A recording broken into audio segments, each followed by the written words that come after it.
Recently, I was working on an office report where my VP asked a simple question. Can you tell me, on average, how many unique trips each employee made in 1 year? At first, it sounded very easy. I started working on my dataset and I got the normal average number, which I was not satisfied with. So I took the help of ChatGPT and there I learned a quite number of ways to interpret averages. And when I shared my final answer with my VP, I got only one comment stating great, thanks. And that is when I realized I should share all my learnings in this video so that you can also use in your office work. Let's start. I have this data set. It has two problems. The same employee will appear multiple times because they might have traveled n number of times in a year, and even the same PNR will repeat multiple times. Maybe the itinerary had 3-4 legs on the same PNR, or the same PNR had a date change or a class change, so that will also repeat. So our first task is to find out the unique number of PNRs. So basically, if you see this, for example, this says us 3 trips. It's not 3, it is a 1 trip. So we need to figure out that. So let's convert our data into table format by pressing Ctrl T. I will say OK. You can give any name. Let's give a name as data and say enter to make sure it is locked. I'll come to the new sheet,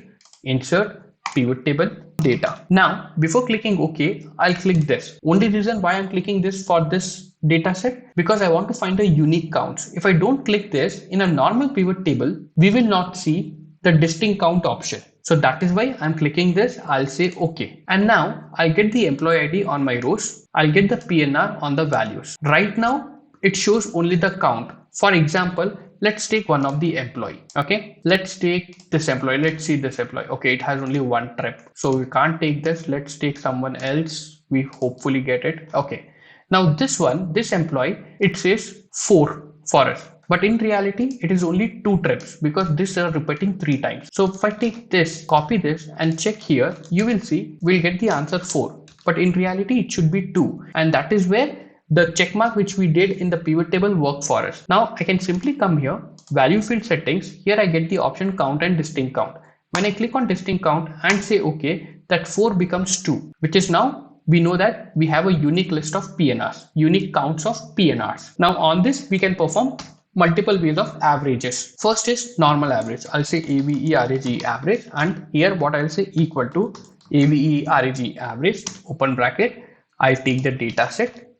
I'll not take the grand total, control backspace, close bracket and enter. We got 3.554. But this average can be misleading because if you see this employee traveled 23 times, this employee traveled 1, 2. So for everyone on an average, we are saying it's 3.55. This is not entirely correct. And this is why this average alone is not enough for us to present. Now let's move to another one, which is called median. What median does? For example, median means the middle value after sorting the data. Okay. Suppose when this data is sorted and we get an answer like 1, 1, 2, 3, 10. So in this, what is the middle value? Middle value is 2. So the median is 2. And in simple words, median tells us what a typical employee did. So how we will do in the formula, we will say equal to median, open bracket, simple. You will take the data set, close bracket and enter. And what the answer you got? You got 2. This is very useful because it's not badly affected by very high travelers. Now let's go to the third one, mode. What mode does? It finds the most repeated value. For example,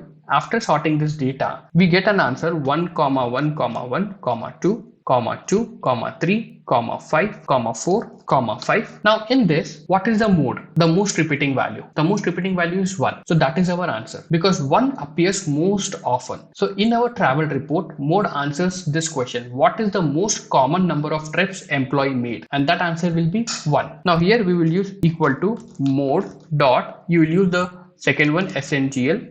And you will take your data set. Let's take the data set, close bracket and enter. And the answer you got 2. So this tells us the common number of trips employee made. So this is also you can portray in your answer. So this was median and this was mode. Let's move to the next one. Very interesting. 75th percentile. What does 75th percentile means? 75% of the employee traveled this many time or less. How we will write in the formula? Equal to percentile.inc.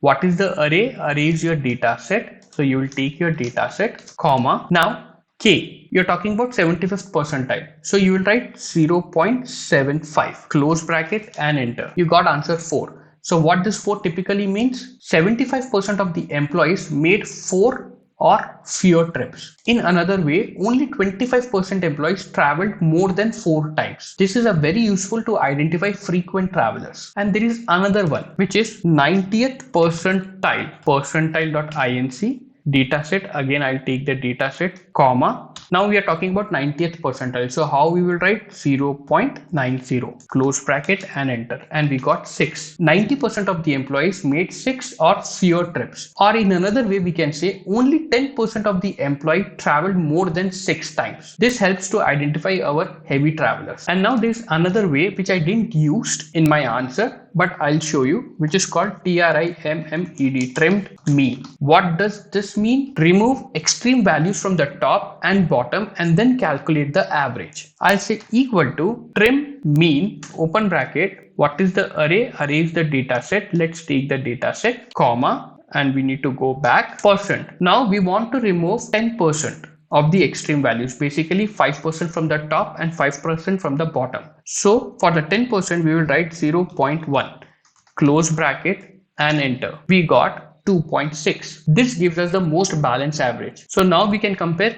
This average means overall mathematical average. Median, typical employee travel count. Mode, most common travel count. 75th percentile, 75% employee traveled up to this number or less. 90% we can represent as top 10% frequent traveler cutoff. And trimmed mean, average after removing extreme values. So finally, instead of saying employee traveled only 3.54 times, I can now say the average trip count is 3.55, but the median is 2, which means a typical employee traveled around 2 times, and 75% of the employee traveled up to 4 times, and only 10% of the employee traveled more than 6.1 times. This is a much better business answer because we are not just giving a number, we are explaining the behavior behind the number. So next time someone asks you for an average, don't stop at average, check median, mode, percentile and distribution, because sometimes average gives the answer but median and percentile tells the real story. If you like this tutorial, please do share and subscribe. Practice file will be in the description for you to practice. Thank you so much.